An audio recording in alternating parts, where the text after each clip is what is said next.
Bikira Mariya rero sakarero gasanzwe turabira kure hariya mu gihe mu vyabaye, ariko nukugira ngo dusubire ahubwo tumwakire muri iri joro nk'ingabirano Yezu aje aduhakagira ati nguyo nyoko wawe, nguyo uzo guherekeza mu mahindagu y'ubuzima, akakubera umuvyeyi, akagufasha kuzigama ukwizigira gushitse muri ca kibanza twumvise mu nkuru nziza y'uyu munsi ngo Yezu yagiye kudutegurira. Duce twinjira mu nyigisho.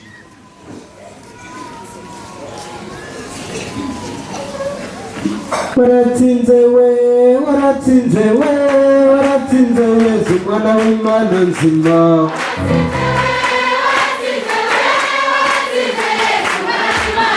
Mwana w'Imana nzima, Mwana w'Imana nzima, nzima ya mashina yawe, ya mashina yawe, kumusaraba waratsinze we, waratsinze Yesu Mwana w'Imana nzima.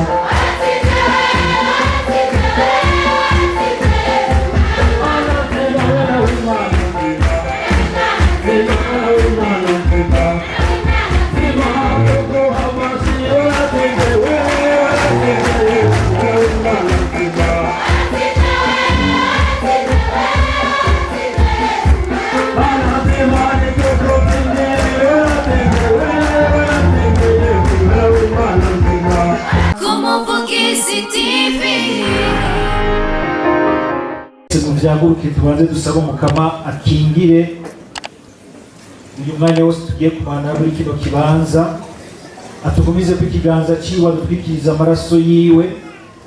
Umutamana w'umuvyeyi wacu Bikira Mariya udutwikire, udukingire, dushobore gusenga dutekaniwe, dutekanye.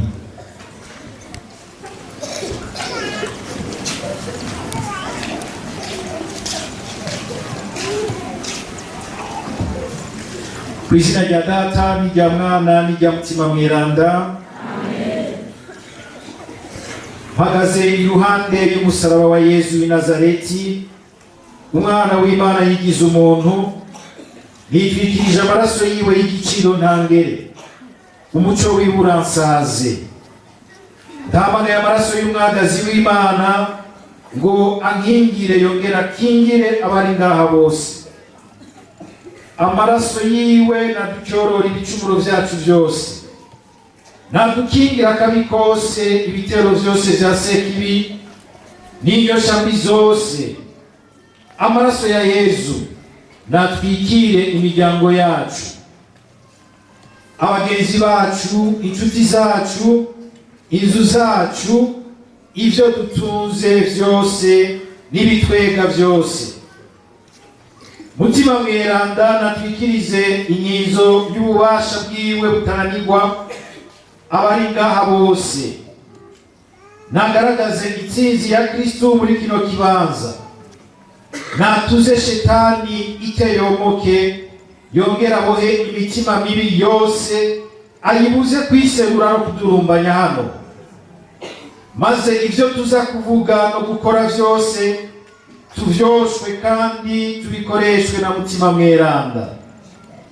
Mukama Yesu, kubw'izina ryawe ryeranda cane, kubw'iteka rya Bikira Mariya Mweranda, no kubw'igisabisho c'aberanda bose, ic'aberanda bavunyi bacu n'ic'abamarayika barinzi bacu, dukingire ibiduhanamiye vyose, dukureko imivumo yose y'abarozi n'inkozi z'ikibi zose.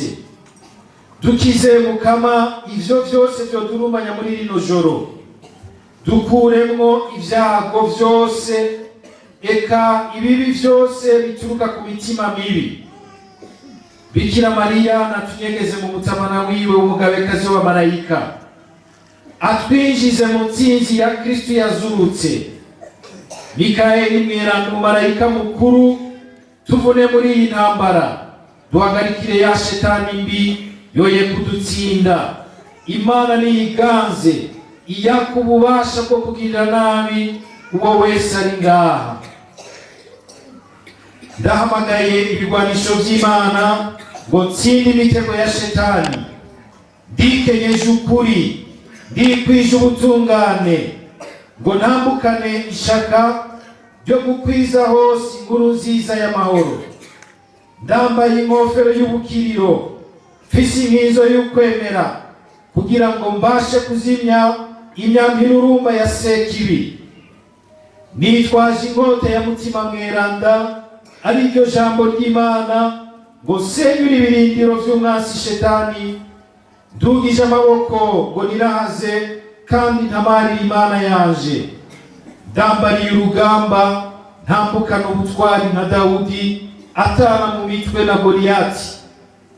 Ku izina ry'Umwami Yezu nyene intsinzi avyagiye ku ntebe y'ubwami kwa Data. Nico gituma kubw'ububasha natoranye mu kuba umukristo n'umwigishwa wa Yesu, ndabukije mwebwe mitima y'amashetani, mwebwe mitima ihumanye, guhogora no kuvugira mu muntu n'umwe mu bari ngaha. Iri koraniro ndariragije mutima mweranda wenyene, ngo abe ari warirongora. Amen.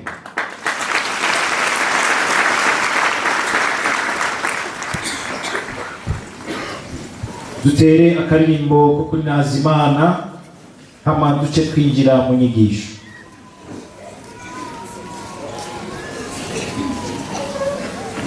Waratsinze we, waratsinze we, waratsinze Yesu mwana w'Imana nzima.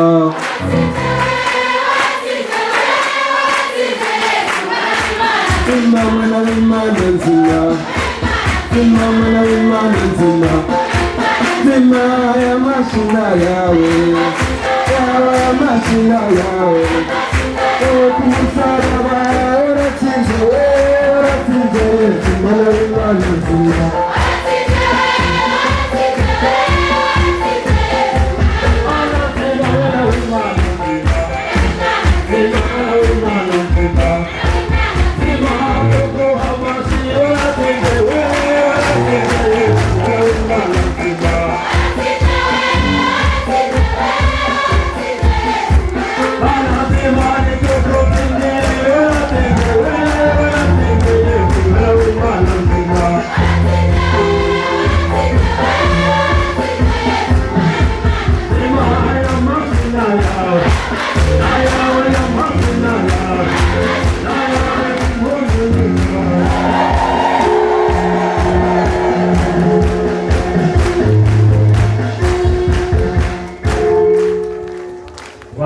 Uhagaze twumvise ijambo ry'Imana dukura mu nkuru nziza twandikiwe na Yohani mu kigabane c'19 kuva ku murongo wa 25 gushika ku murongo wa 20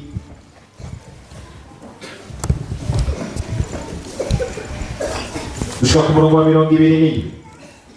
Yohani kigabane c'19 25 gushika ku 20. Iruhande y'umusaraba wa Yesu hari hahagaze nyina wiwe na nyinabo Mariya muka Cleophas na Mariya Madalena. Yesu rero abone nyina wiwe ahagararanye na wa mwigishwa yakunda, abwira nyina wiwe ati, wa mukenyezi we, nguyu mwana wawe. Hanyuma abwira wa mwigishwa nawe ati, nguyo nyoko wawe. Kuva ubwo nyamwigishwa acajana Mariyiwe. Twakirize yombi inkuru nziza ya Kristo.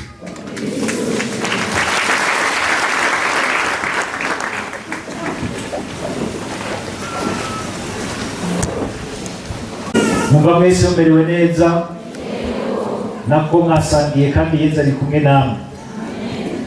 Na Bikira Mariya ari hagati yacu kugira ngo adufashe guteramira ubutatu bweranda. Je kugira ngo dusangire ino inyigisho bashimye kwita gukurikira Bikira Mariya karorero ka mizero yacu n'uruhara rwa Radio Mariya mu kuremesha umwizero. Bikira Mariya karorero ka mizero yacu n'uruhara rwa Radio Mariya mu kuremesha umwizero.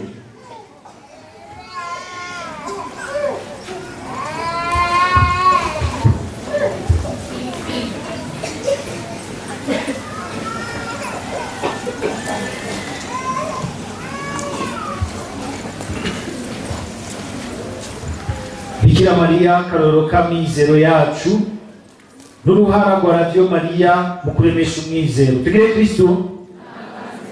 Mubise ko muri iki cyumviro harimo nk'inyigisho zibiri. Bwa mbere tugomba turabe ingene Bikira Mariya ari akarorero ka mizero yacu, hanyuma duhabwe tugira ko turabe n'uruhara rwa Radio Mariya mu kuremesha umwizero.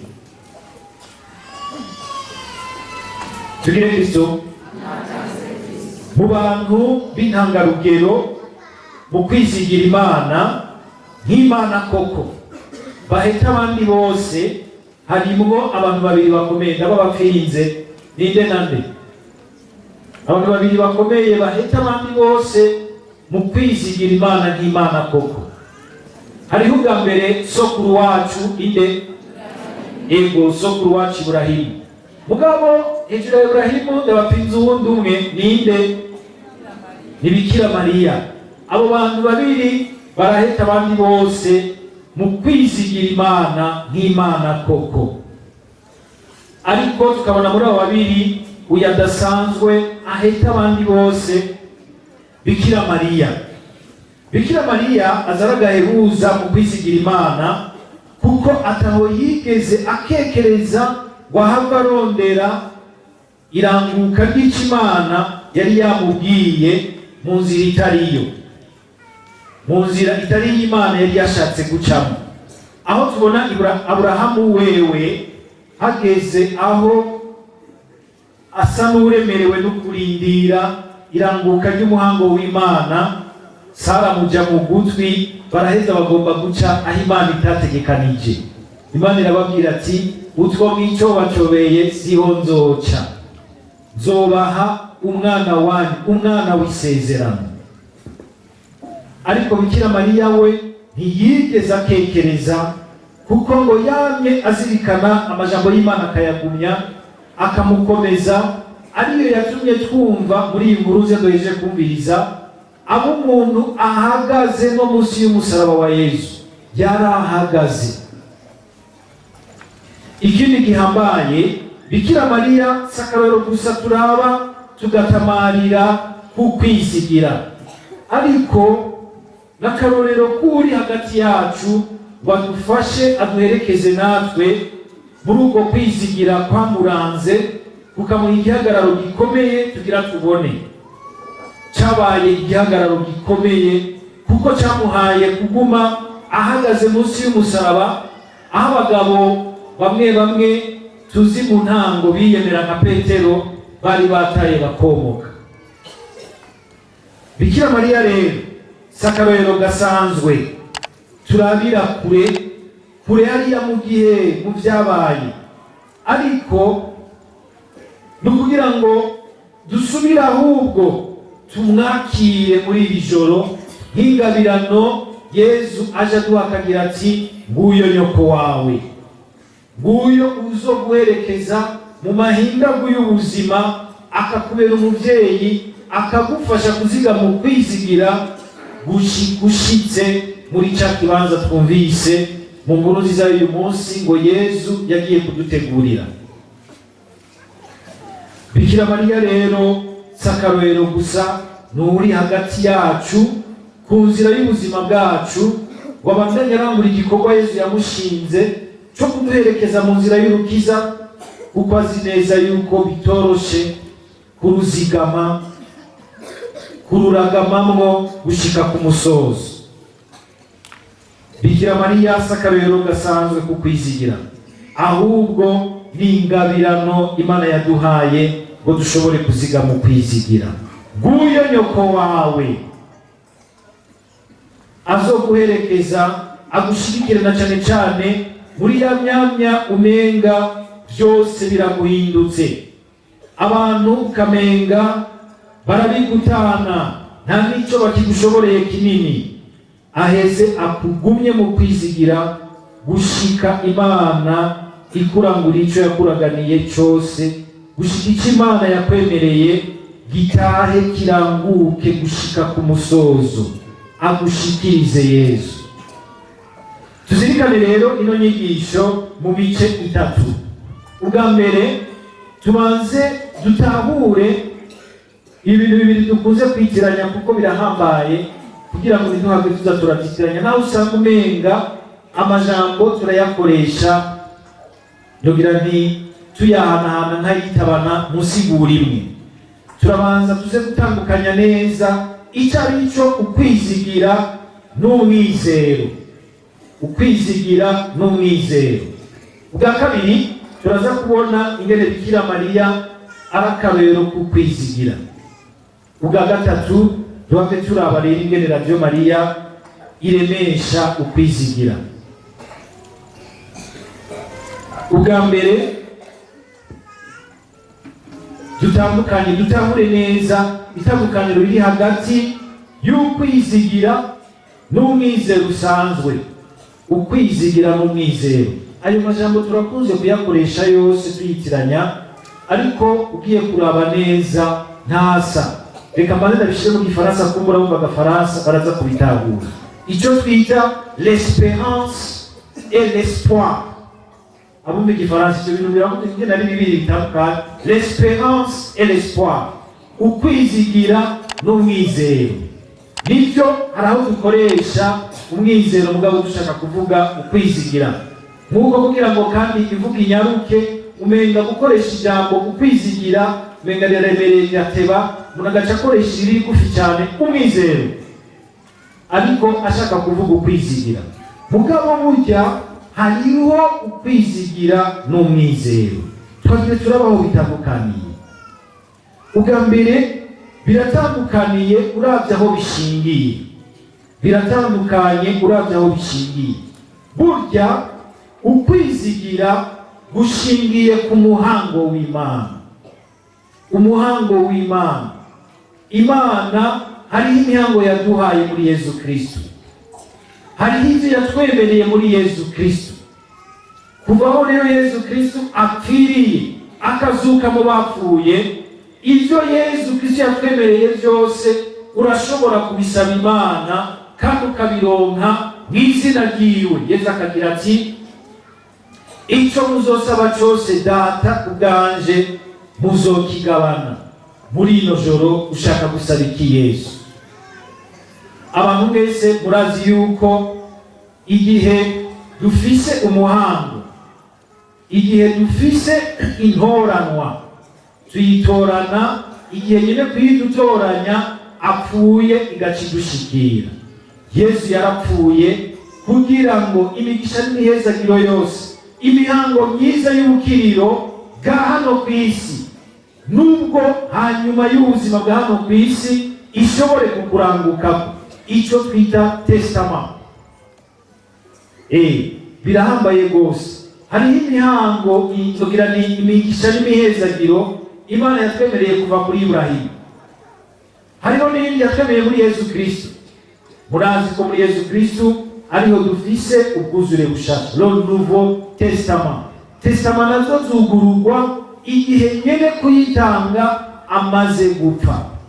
Yesu yaramaze gupfa, mbere yaranazutse, akaza hagati yacu agira ati nimugire amahoro. Ivyo byose mwemerewe n'Imana kuva kuri sokuru Ibrahimu guca ku bahanuzi gushika kuri jewe, uyu munsi mwavyugururiwe. Uyu munsi mwavyugururiwe.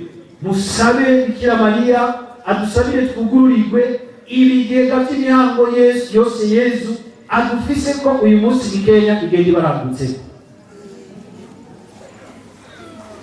ukwizigira rero, ukwizigira ubwa mbere gushingiye mu ijambo ry'Imana, gushingiye mu muhango w'Imana, gushingiye mu cyo Imana itwemerera, mu cyo Imana yatwemeje mu mwana wayo Yesu Kristo. Kirashobora kuba kitararanguka cyose, ariko kiriho. Imana yemeye ikintu kivuye muri yo, kandi burya yemera ikintu kingana nayo, kuko Imana mu gutanga itanga ibisa nayo, niyo yitanga mu mwana wayo Yesu Kristo. Irakarinazwa ubu no mu myaka yose. Imana nitanga nka twebwe abantu usanga umenga dutanga igicuba. Ni ukuvuga yuko Pawulo aratubwira ati ibyo Imana yatwemereye byose biriho, turavyizigira nuko tuba tutarabibona. Hariho ibyo Imana itwemerera muri Yesu Kristo, turavyemera yuko tubifise nubwo tutarabishikira. N'ibaruwa rya mbere umutumwa Pawulo yandikiye abanyekorenti mu kigabane cya 15 kuva ku murongo wa 24 gushika ku murongo wa 25, agira ati twacunguwe mu kwizigira, tukizigira ibyo tutarabona, kuko umaze gushikira ibyo wari wizigiye n'ubu ukivyizigiye wamaze kubishikira. Hari ibintu uyu munsi wahora wizigiye umukama ashaka kugushikana ko muri rino joro. Amen.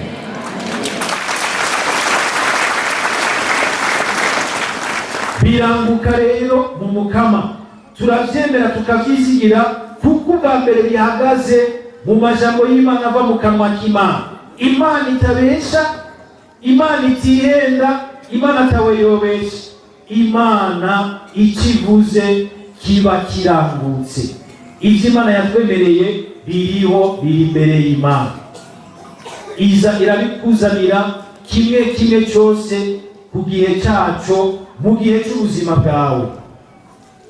Aho rero umwizero kenshi ukunze guhagarara ku bintu ubwenge bw'umuntu buharura bukabona yuko bishoboka, ariko ukwizigira kurarenganira, kukizigira ari cyo umuntu atarabona. Umwizero ukamenga n'ibyo ubwenge bw'umuntu bushobora kubona buti ndabona ibi n'ibi, fatanije ibi na biriya, fatiye kuri ibi na biriya, ibi bintu bizoshoboka. Ariko hariho n'ibindi bintu Imana itwemeza biriho bitarashika, tukavyizigira, tukaringaniza ubuzima bwacu uyu munsi nk'abagenda babigana.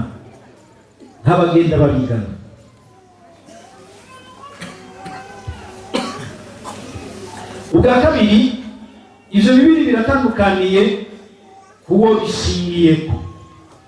Ukwizigira gushingiye ku Mana.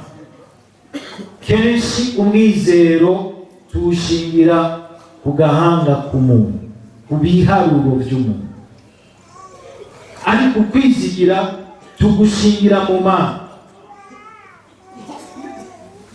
Bishingiye mu Mana, mu mihango yayo, mu majambo yayo. Urashobora gusenga ukabwira Imana uti mukama, ibi bintu Yesu yatwemereye bindangurira uyu munsi, nje nuguruye umutima. Bikira Mariya, fasha kubiteramira biranguke byose, zove hano mu isi mbonye koko uburinazwa bw'Imana, mazi ibyiza by'uburinazwa bwa Yesu yuzuye mu bapfuye. Amen. Ubwa gatatu, ivyo bibiri biratandukaniye bivanye n'aho bigomba kudushikana. Ukwizigira kugomba kudushikana hariya hamwe twumvise Yesu yabwiye Batoma n'abandi bigisha, hamwe agiye kudutegurira ikibanza. Ukwizigira gushika hariya nimbona kazoza itagarukira kuri 40-60 hariya mw'ijuru. Nico gituma umukristo wewe arasunika imbona kazoza yiwe akayirabira hariya akagira ati mpaka hariya mw'ijuru. Tugere Kristo ducishemwo. Hari akagani baca bavuga bati ibirogoge murabizi mwese, murazi ko bikunda imihwi, ngo byarigeze kurya imihwi yo mu Burundi birayimara yose. hanyuma bimaze kuyimara ngo birasoza, bitangura kugwa umunanu, ibindi bisigara ku mutwe nk'ubuhiri. Hanyuma rero byagira amahirwe, warazi ikirogoge kivuye hariya mu Buganda. Mu Buganda rero ngo hariho ibitoki byinshi n'imiwi myinshi, ngo gisanga ibindi birogoge byaronze, byaragwaye umunanu, bisigaye ku mutwe nk'ubuhiri, bituritse uwo mu nda nk'ivubi. Iyo rero cyaheza kikabaza ibyo bindi kiti, mbe none n'ibiki byababaye? Byo bica birakigira biti, twarariye imiwi yose twarayimaze, none nta kigisigaye, inzara igira itwice. Iyo rero cyaheza kikabwira bigenzi byacu kiti, hari ahantu imiwi yiraye ari umusesekara, ataho ni hehe? Ati hariya mu Buganda. Ati muzoze dufate bya bibisi birebire bigenda mu Buganda, tugende mu Buganda, hariya imiwi ntihera. Bica birumvikana biti, reka rero tuzohaguruka isaha zingahe? Tuzozinduka isaha 10 tuba tugiye gutegera imiduga. Bica biragenda gutegera imiduga, mugabo ntibyategera imiduga kuko birazi kuguruka. Birumvikana biti, nitwaguruka hari ijambo tugenda turavuga kugira ngo ntiduhave tuzimira, kugira ngo nikizimiye cyumve iryo jambo, ibindi biriko birarevuga iryo jambo giheze kizimuruke. Bica byumvikana biti, tugende turavuga ijambo tuti twese Makikampara, Makikampara. Sinzi ko Burundi biriko birakimiwe ko bivuga gutya, Makikampara, Makikampara, Makikampara. Muze kumvise biroko biriko birakimiwe, Makikampara. Hanyuma birahaguruka, bihagurukira uko byarabanje guhitana bibiri hajya Bujumbura, hajya kuri Gare du Nord, urabona mu Kamenge. Birahaguruka rero biraduga bigenda i Kampala. Sinzi rero kimwe cyabonye imiwi mikenya yari isigaye hajya Mageyo. Urabona Mageyo hari imiwi myinshi, hari ahantu umurima byari murimo barabicitse, hari harasigaye ibitoki bikenya. Imiwi hiye ica kigira kiti, jewe sindindira ivy'i Kampala, ndabijya aho bihiye, reka mbanze nitane ibyo ngaha ku nzira. Hanyuma kica gikorokera muri ya miwi, kirarya gushikaho gihimba, kirasinzira, gisinzira ngaho. Ya miwi yose kiyimaze, gitanguye gusonza, niho kibuka yuko cyari ku nzira hamwe n'ibindi. Kirarondera gusubira kwibuka rya jambo, birabura. Gitangura gusonza, gitanguye gusonza, kica kigwa ngaho, ibindi byashitse i Kampala sije no hahera.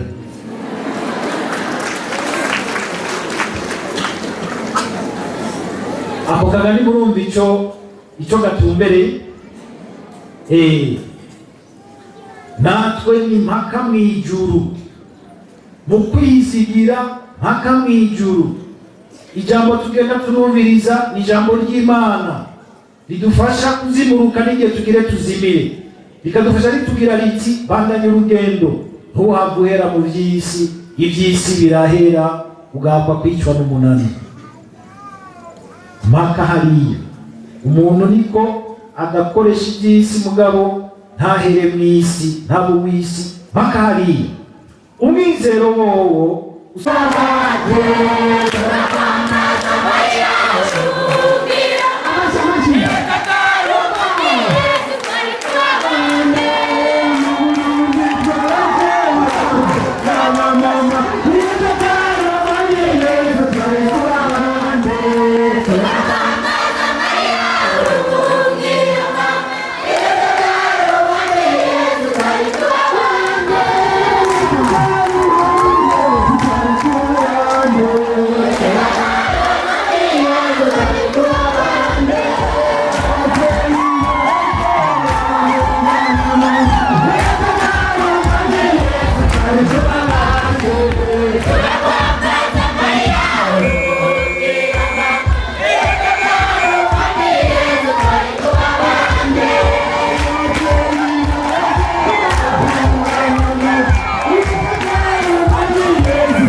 muramaze kubona ko umwibutsamana wa Radio Maria Burundi Desire Bireha yamaze gushika kugira ngo dushobore kugira iki kuronka inyigisho ya mbere.